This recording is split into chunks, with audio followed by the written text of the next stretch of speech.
All right, we're gonna get back onto the Sportster here. So this is the one that was caught in a flood I worked on almost a year ago, I guess. It's been sitting waiting for me to start up again and see if it makes noise. I think the motor sprocket's fallen off, but if not, there are some serious issues in the crank. So we'll go with the cheap method first, see if there's something wrong in the primary over here. So if you need to care what year it is, like all good Harleys, they have a number right there that tells you what it is. It's a 65 XLH. There you go. All Harleys have that on there. If you don't have that on your case, it's not a real Harley. So anyway, this is the water was up to about here, I think it was in. And not the best thing to have in your bike. So anyway, I got to clean up a run-in a while ago, so now I'm going to see what the noise is. I don't have time to rebuild the motor or work on the bike. It'll be another year or two down the road before I have time to deal with it. So, well, we want to see what's going on with it. Here's some of the noise. There's supposed to be a spring under there, I think, stock to hold these on. Anyway, the battery's back there. I need to work on the charge it up. I don't have access to it, so let's start by getting the battery cover out of here so I can get access to it. At least attempt to.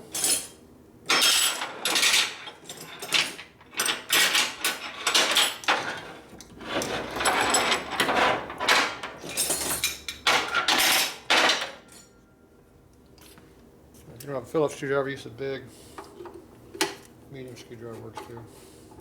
Let's see. Do I have to pull that? I don't think I have to pull that side. It's been a while since I worked on a stock bike. So these have little wing nut screws here. Used to have wing nut screws. Appear to be a little rusty in there. There you go. Panic guys like these.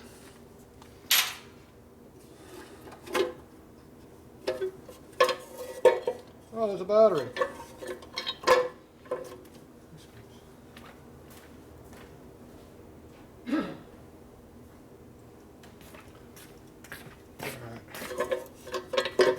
So this is your toolbox in here. Of course, you have to have tools to really work on your bike, so that's why you put them in the toolbox. Put a little spray up in here on these joints here to get things kind of freed up a little bit.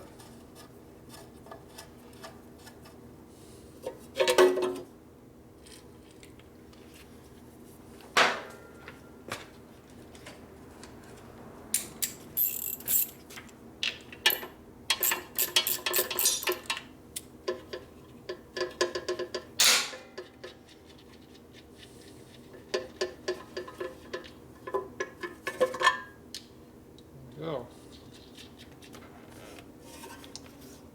Los Angeles Harley Davidson. There you go. What year is that from? Probably a while ago. Let's see. Looks like I had a generator strap. It was broken. That's why I didn't go back on the bike. This spring is broken on it.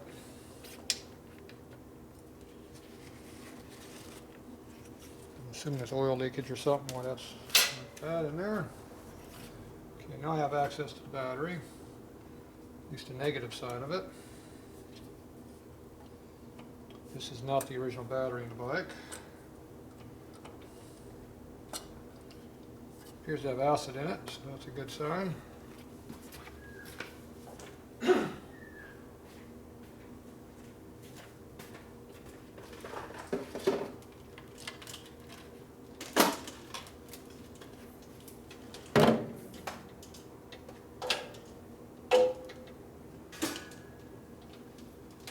All right, so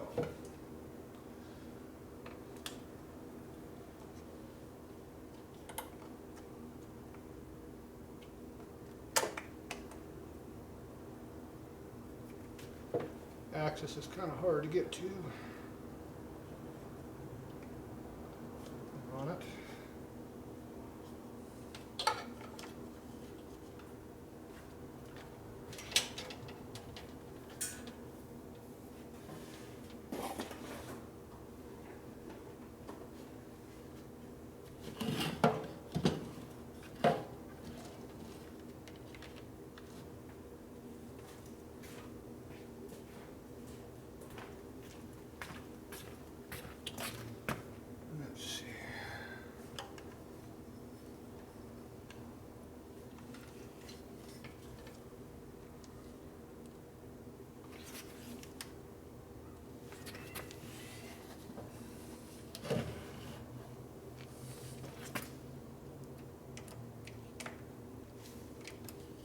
And the needle doesn't even move when you hook it up. It's not a good sign.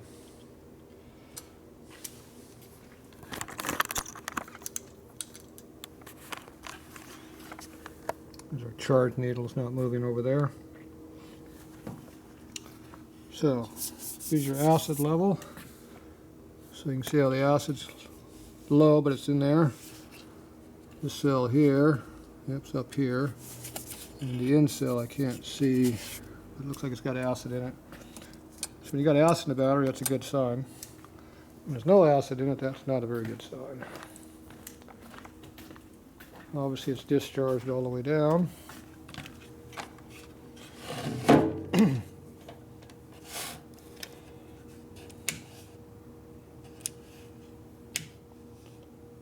Six amps.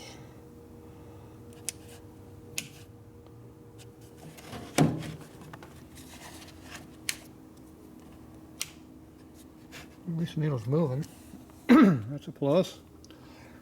Alright, I wonder where the key is for this thing. Hopefully it's still in the bike. Figure out where the hell the key's even at. Ah, there it is. It's in the bike. Oh, we have a light. Alright, that's a good sign. What's the charger show? Yeah, wrong side of the bike.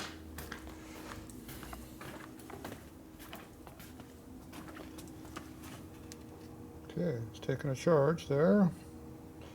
Or it's putting juice through the battery. The battery charge is bypassing the battery, so all we can just hope it's doing something. Alright, we'll see. Oh, this is for the speedometer reset knob.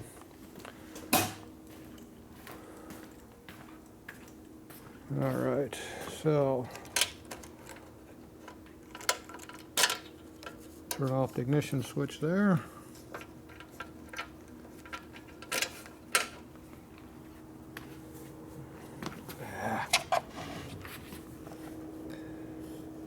Looks like it's holding about 1 amp. Alright, we'll let that charge up and hopefully it'll come back to life. Okay, I'm going to pull this primary cover off to see what's going on with this thing. So, here's our brake switch here.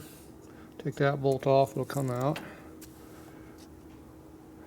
That's quite a bend on this kickstand. Why did they bend the kickstand up so high for this bike?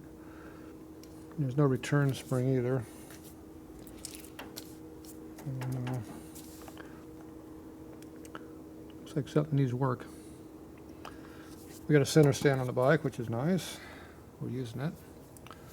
Not too many people know that Harleys have center stands. All old Harleys have center stands.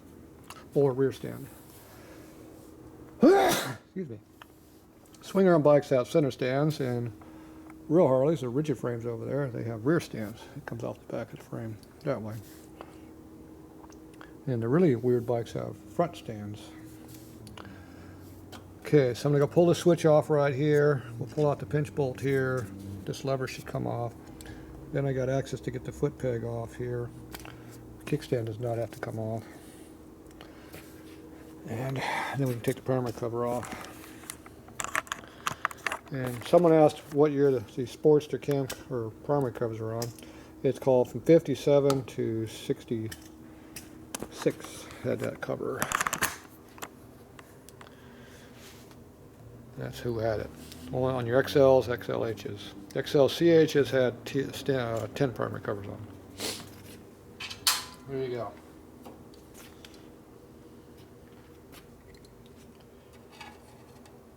And no, they do not fit new bikes.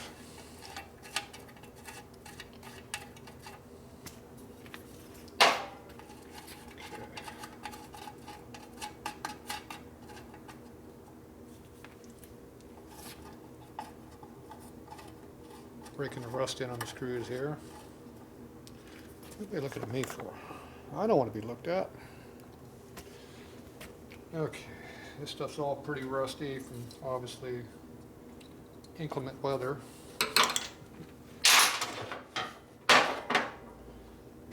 Let's see.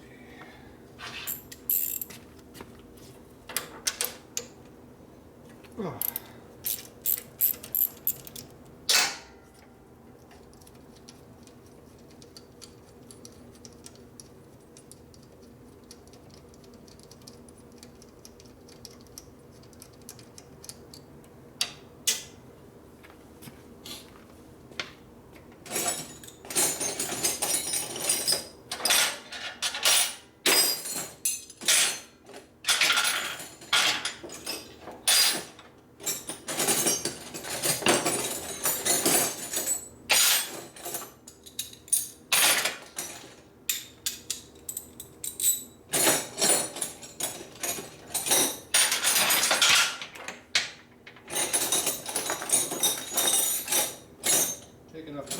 toolbox, you have something to work with. Where's my 1/2 inch at? We stole my 1/2 inch wrench. It's a good thing I got 2 of them. This bike we're going to have to kind of spray things as we go, I bet.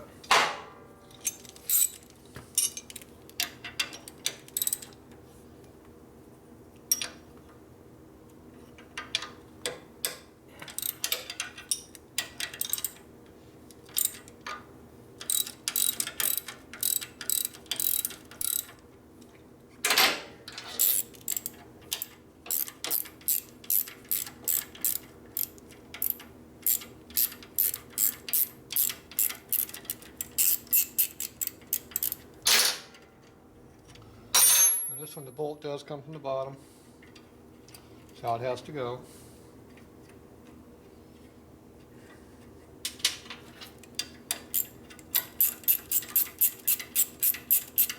Should just fall out, but it's not. Go.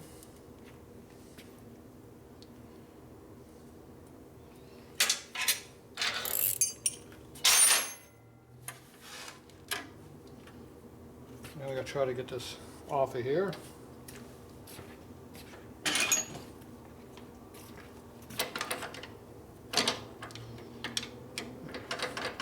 I thought that might be rusted on there. We'll like that.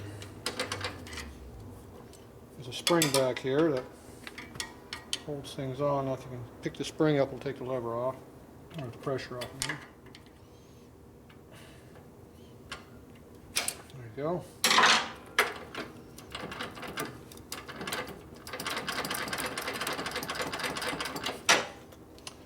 There, simple splines. It's off. Spring. Okay, this one should be a 7/16 bolt under here. But for some reason there's no bolt in there. Probably because there's something wrong with it.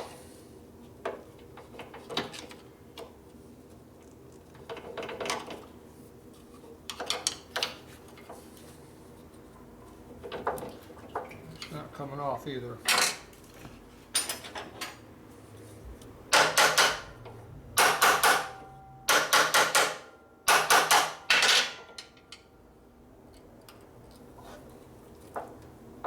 Sliding. Protesting sliding.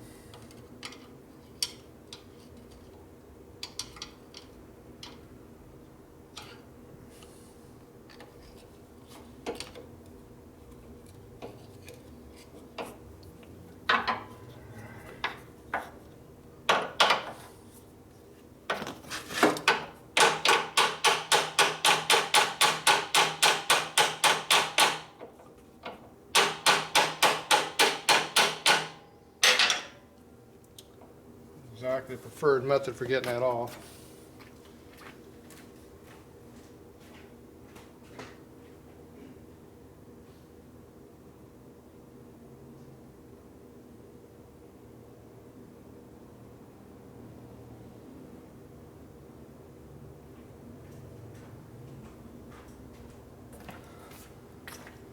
This might do the trick.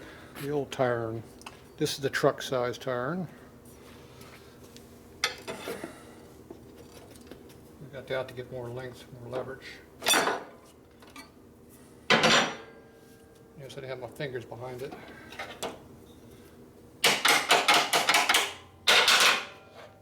Alright, that's supposed to have a bolt in there holding that on. Looks like we'll have to put one back in there. We want that to fall off going down the road.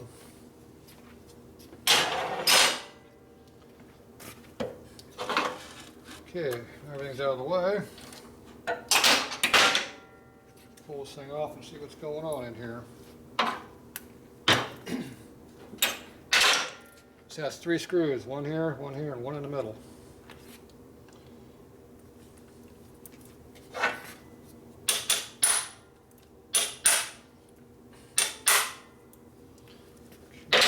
Loosen up the one to get the other 2.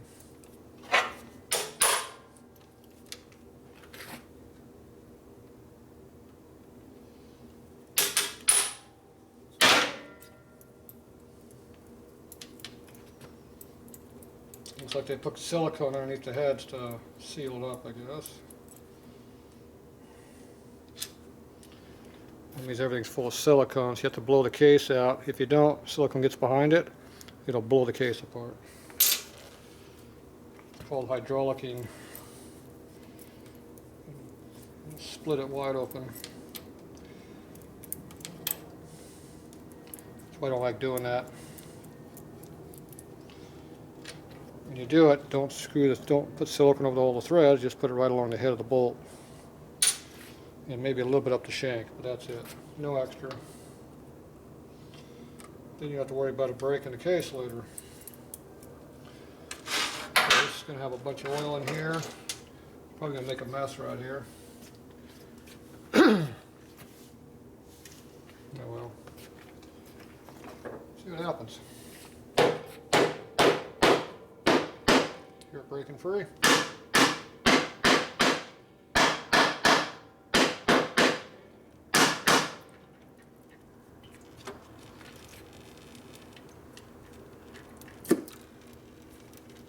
Black goo.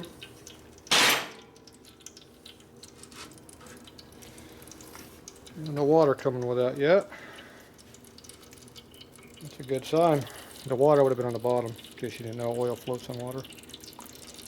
It had a lot of water in this thing. I changed that oil 3 times, I think.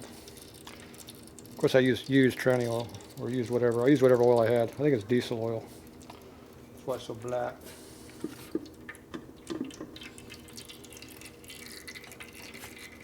I'm going to keep it and put it back in case you're wondering.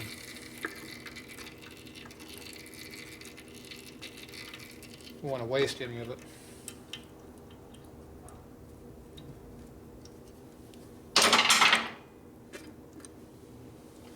Big long screw. You get even silicone way on the inside. Look at that. Stupid.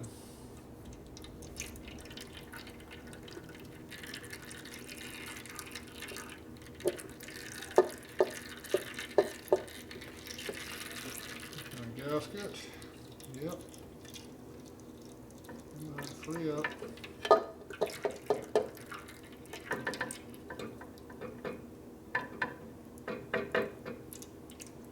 Yeah.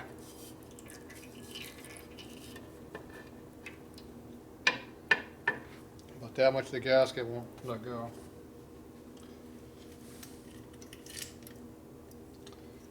That's what they make these tools for.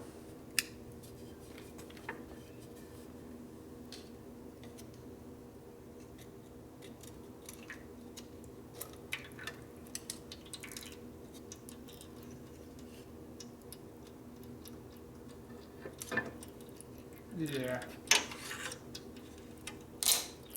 Good oily.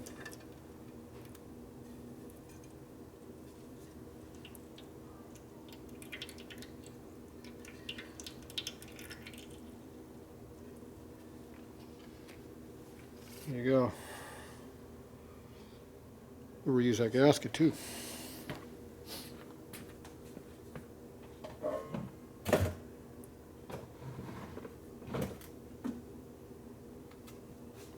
Reuse everything around here. I'm going to reuse this rag. Look at that. Still good.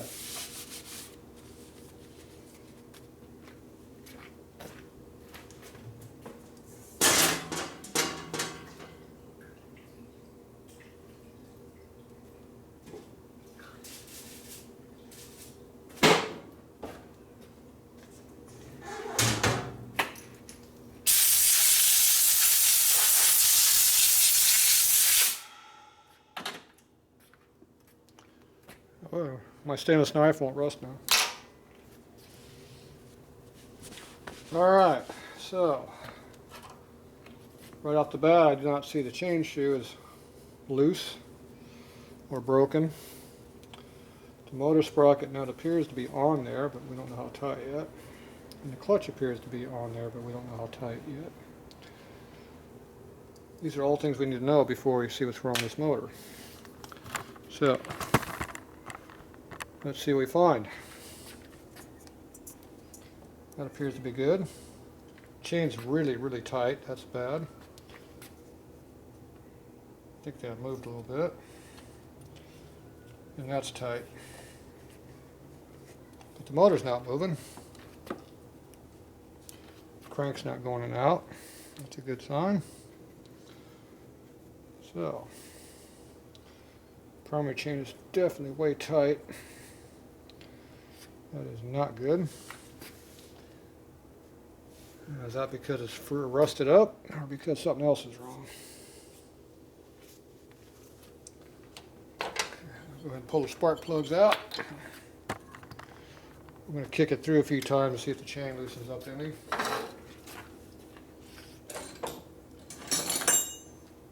If it doesn't, we're going to make it looser.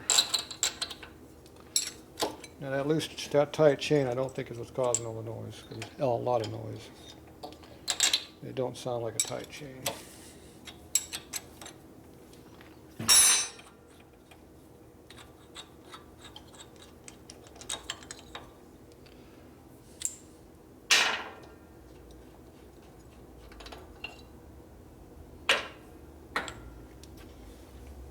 All right.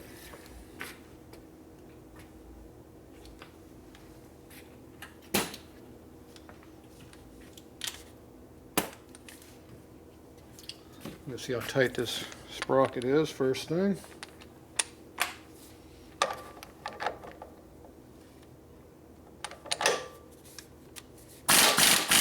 Appears to be tight.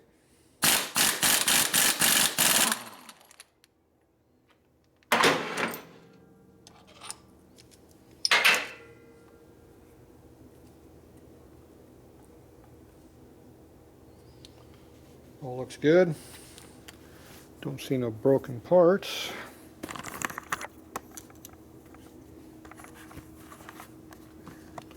Looks well lubricated and relatively new. So it looks good. So I don't see anything wrong in here. I don't like that lock washer in there. Oh, that's a lock tab, good.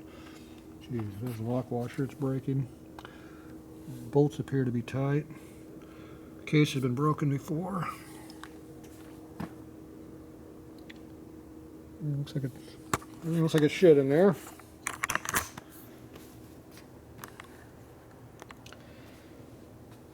Now we should be able to just kick it through easily without the motor being connected right now because I disconnected this, so it should just spin right through easily. Now spinning means I use my kicker to do it. I have to go on the other side.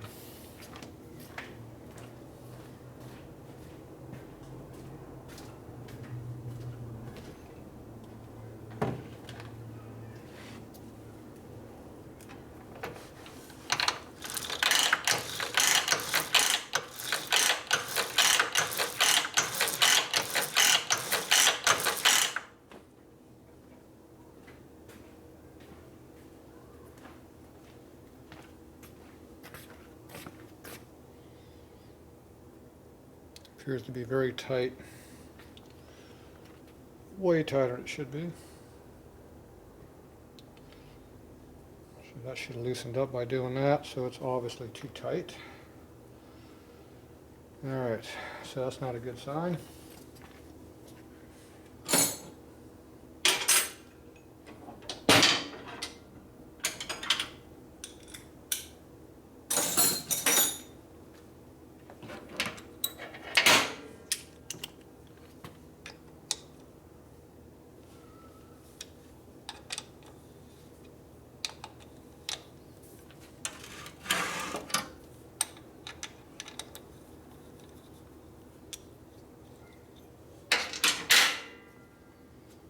So you got a flat washer, a lock washer, and goo. It's a lot of stuff for one bolt. Probably more than it needs.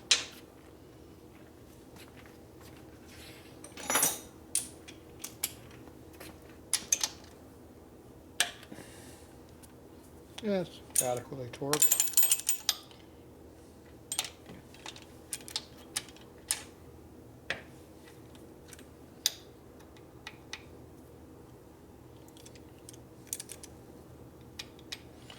Now on a shoe, you want to make sure you shove it back and tighten it down.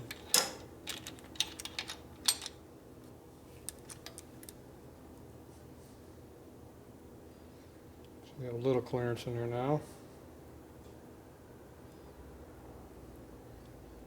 Not exactly loose. Still relatively tight. I'm assuming the chain's going to get looser as it runs, but we're going to make sure it's loose to begin with. Okay, tighten that down. Take this wad of crap you got right here and put it back in here.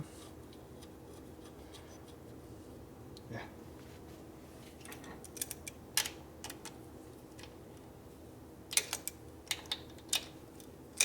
Light tension on that.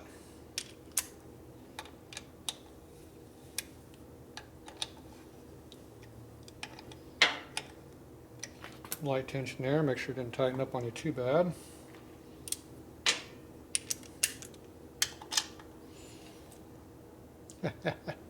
That is stripped. It's not quite full strip, but it's 75% stripped. That was soft.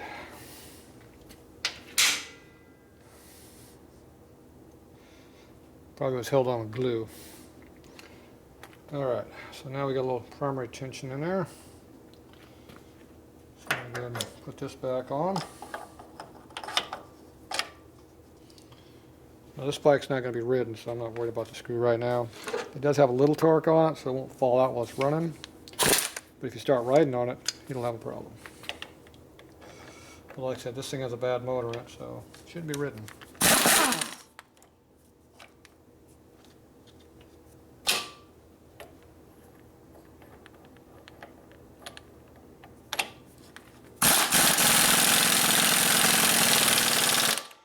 Tight.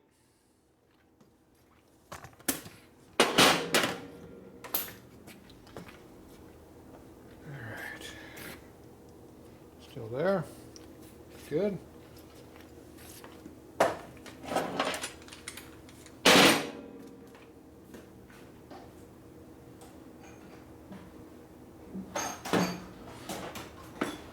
No ratchets.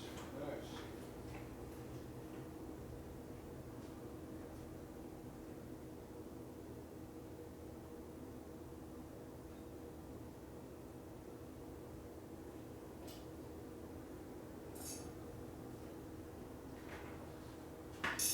All right. And then got a 1/2-inch ratchet. I'm going to turn it on from this. Turn it over here where I can see it.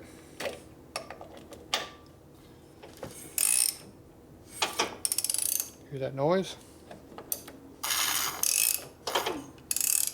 Doesn't sound very good, does it?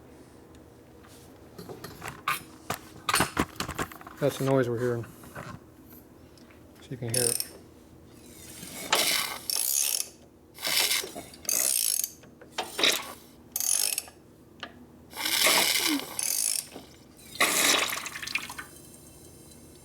You just took a dump.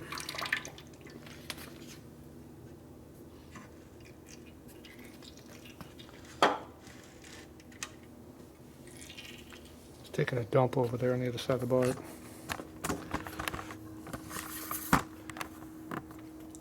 Otherwise known as shooting juices out.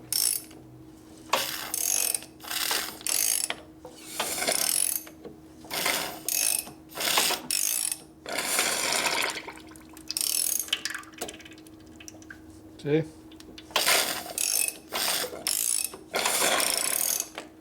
Coming out of the engine breather. It might have a little bit of oil in the crankcase.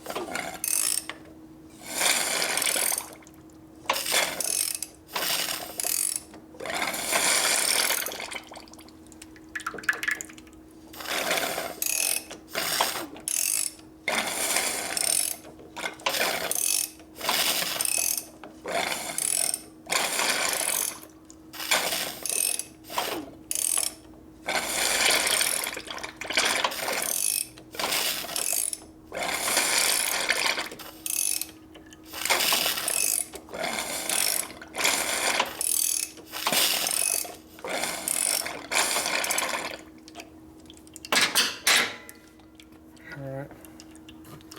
Yeah, it appears to be taking a dump. Harleys like doing that when they sit for a while. So the engine breather comes out right here, blows right out there, and goes all over the place over there. See? That's how it works. Nice tube right there. Alright, so something inside of this motor is making a lot of noise. It's not sounding very good when it rotates over.